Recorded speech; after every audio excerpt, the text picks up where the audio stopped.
Hello friends, good morning to all of you and welcome in my channel teach PS. तो आज हम बात करें कुछ करंट अफेयर के टॉपिक्स के बारे में।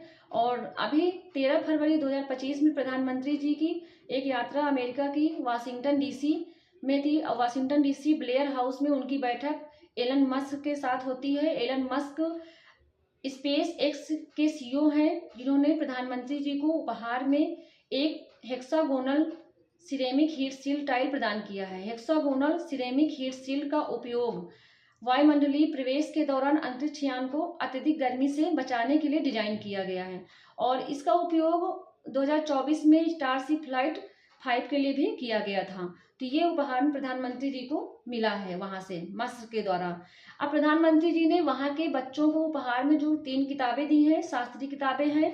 The crescent moon Rabindranath Tagore ji की है और द ग्रेट आर के नारायण कलेक्शन है एक, और तीसरी पंचतंत्र विष्णु शर्मा जी की है। तो ये शास्त्रीय 3 किताबें प्रधानमंत्री जी ने वहां के बच्चों को दी हैं।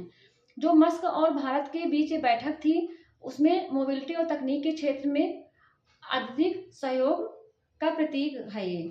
और हम लोग अब चलते हैं नेक्स्ट पॉइंट पे।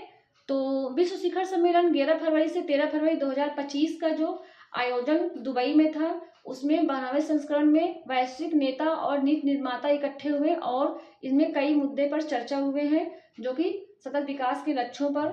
और यहाँ के केंद्रीय पर्यावरणीय मंत्री जो भूपेंद्र यादव जी हैं, उन्होंने भी जलवायु पर एक प्रतिबद्धता रेखांकित की है, जलवायु लचीलापन में, और जलवायु स्वच्छ हो, इसके लिए भी उन्होंने वहां पे चर्चा की है।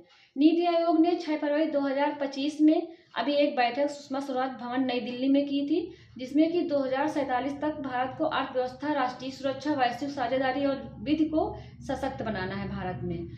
अभी प्रधानमंत्री जी ने मोहम्मद रफी जी की पुण्यतिथि थी, उसमें श्रद्धांजलि देते हुए एक चीज ये घोषित की कि 100 रुपए का जो सिक्का जारी होगा उसमें मोहम्मद रफी जी की छवि को उकेरी जाएगी और वो हमेशा अमर रहे संगीत के क्षेत्र में, इसलिए उन्होंने 100 का जो सिक्का जारी होगा उसमें उनकी छवि को रखा जाएगा।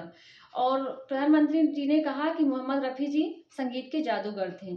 तो एक चीज ये हो गई। और नेक्स्ट में आते हैं, अमेरिका सेमीकंडक्टर में सबसे अग्रणी है, नॉन वोलाटाइल मेमोरी और लॉजिक डिवाइस बनाता है। हमारे यहाँ सेमीकंडक्टर जो है भारत में भी ये लागू हो गया है और भारत भी हमारा निर्भरता की ओर बढ़ रहा है सेमीकंडक्टर के क्षेत्र में। वैश्विक अनुसंधान केंद्र अभी भारत, अमेरिका, कोरिया और ताइवान में ही हैं। कहाँ पे? भारत, अमेरिका, कोरिया और ताइवान में।